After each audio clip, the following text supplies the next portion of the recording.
यांची जो आहे त्या गंभीर आरोप केले. नवनाथ बन यांनी जे आरोप केलेत अतिशय बालिश आणि निखालस, खरंच बालिश अशा पद्धतीचे आरोप आहेत असं म्हणायला लागेल. कारण आदरणीय पवारसाहेब आणि रोहितदादा ज्यावेळेस MPSCच्या विद्यार्थ्यांच्या आंदोलनात उतरले होते त्या काळातले ते फोटो आहेत 2023चे. हे पवारसाहेबांना त्या आंदोलनाच्या यशानंतर विद्यार्थ्यांचे प्रतिनिधी भेटलेत, तो हा फोटो आहे. आणि हा 23चा फोटो आहे. त्या पवारसाहेबांच्या बरोबर कंटिन्यू असलेल्या माणसाचा फोटो नाही. आंदोलनात ज्या पद्धतीने सगळे विद्यार्थ्यांच्या बरोबर नेते उतरलेत त्यावेळेचे हा फोटो आहेत. याच्यात वेगवेगळ्या पक्षांचे नेते इन्क्लुडिंग भाजप. आता हा जो सुनील गाडवे म्हणून जो व्यक्ती आहे ज्याच्या संदर्भात बन यांनी आरोप केला, रोहितदादा पवार यांचा राईट हँड आहे वगैरे, हे भाजपच्या आमदारांच्या विजयी घोषणा देणारे ते सुनील गाडवे आहेत. ते रोहितदादांच्याबद्दल अशा घोषणा देत नाहीत, हे तुम्हाला दिसत असेल. हे व्हिडिओ कॉल त्यांचा चालू आहे. हे भाजपच्या आमदाराच्या बरोबर अभिमन्यू पवार औष्याचे आमदार त्यांच्याबरोबरचं आहे. हे त्यांच्याबरोबर फिरतायत, बाईट देत आहेत मीडियाला. हे त्यांचे पुण्यात येऊन सत्कार करतायत, सत्काराचे कार्यक्रम आहेत. 25,000 रुपयाची फ्रेम त्यांना देत आहेत. हा त्याचा फोटो आहे. या अतिशय प्रभावशाली आमदार, कारण त्या माननीय मुख्यमंत्र्यांबरोबर काम केलं म्हणून त्यांनी ह्या गाडव्यांची ओळख मुख्यमंत्र्यांबरोबर करून दिली. वेगवेगळ्या ठिकाणी हे माननीय मुख्यमंत्र्यांबरोबर त्यांचे फोटो आहेत. हे माननीय मुख्यमंत्र्यांचा सत्कार त्यांनी केला आहे, त्यांचा सत्कार घडवला आहे. मुख्यमंत्री आणि राज्यपालांबरोबर या सुनील गाडवे यांचा फोटो आहे.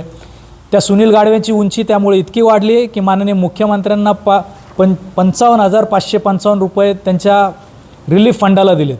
मुख्यमंत्र्यांनी स्वतः त्याचं ट्विट केलं आहे, म्हणजे त्यांच्या ऑफिशियल फेसबुकवरून. आता रणनीती भूमिका हीच आहे की हे आमदार त्यांना दाखवत आहेत, सांगतायत, हे त्यांचे सत्कार करतायत आणि भाजपने त्यांना पुण्याचे महापौरांच्या कार्यालयात PM म्हणून कामाला लावलं आहे. याचा व्हिडिओही आहे, तो तुम्हाला पाहिजे असेल तर मी शेअर करेल.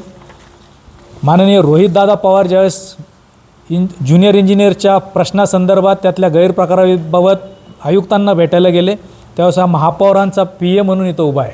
याचा अर्थ असा आहे की भाजपचा कार्यकर्ता म्हणून हा काम करत असलेला सुनील गाडवे हा इसम हा भाजपचं काम करत असताना भाजपने आता त्याच्यावर काहीतरी कारवाई होऊ शकते, चौकशीत बहुधा काहीतरी त्याचं नाव येऊ शकतं, पोलिसांची कारवाई होऊ शकते.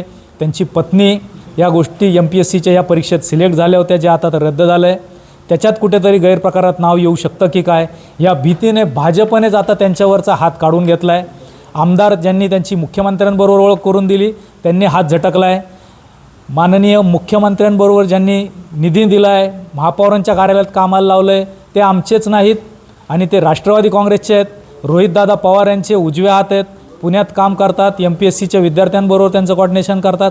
असं निखालस, खोटं आणि अतिशय चुकीचं विधान त्यांनी केलं आहे, जे मला असं वाटतं की इमॅच्युअर पॉलिटिकल सेन्स जो त्यांना आहे त्याच्या पद्धतीने ते केलं आहे. त्यामुळे आमचा यांच्याशी काही संबंध नाही. संबंध असला तर सगळा फक्त आणि फक्त भाजपचा आहे. त्यामुळे आमची स्पष्ट भूमिका आहे, भाजपनेच आपल्या गोष्टीचं बघावं. त्यांनी पोलीस यंत्रणा, सरकार त्यांच्या बाजूने असताना त्यांच्याकडे माहिती येत नाही, त्यांच्याकडे योग्य माहिती नसल्यामुळे त्यांना अशी या पद्धतीची पोकळ आणि बोगस विधानं करायला लागतात. हा जो व्यक्ती आहे त्याचा संबंध आहे तर ते थोडक्यात इलॅबोरेट करून माननीय महापौरांच्या पतींबरोबर त्यांची ओळख करून दिली. स्वाभाविक आहे, यात काय फार आक्षेपार्ह मला असं वाटत नाही. पण यानंतर अभिमन्यू पवार हे आमदार आहेत, माननीय मुख्यमंत्र्यांबरोबर त्यांनी काम केलं आहे. त्यामुळे त्यांनी महापौरांच्या कार्यालयात बहुधा त्यांना PA म्हणून ठेवलं. हे आयुक्तांबरोबर महापौरांचे PA म्हणून रोहितदादा पवार यांचा जो विषय असताना त्यावेळेचा फोटो आहे. म्हणजे आयुक्तांच्या ॲक्सेस असलेलं जे काय महापौरांचं कार्यालय आहे त्यांचं PA म्हणून काम करत आहेत. त्यामुळे आम्हाला हे स्पष्टपणे जाणवतं आहे की महापौरांकडे यांना जे पाठवायचं काम केलं आहे ते भाजपने केलं आहे, ते अभिमन्यू पवार यांनी केलं आहे, ते रोहित पवार यांनी तर केलेलं नसेल.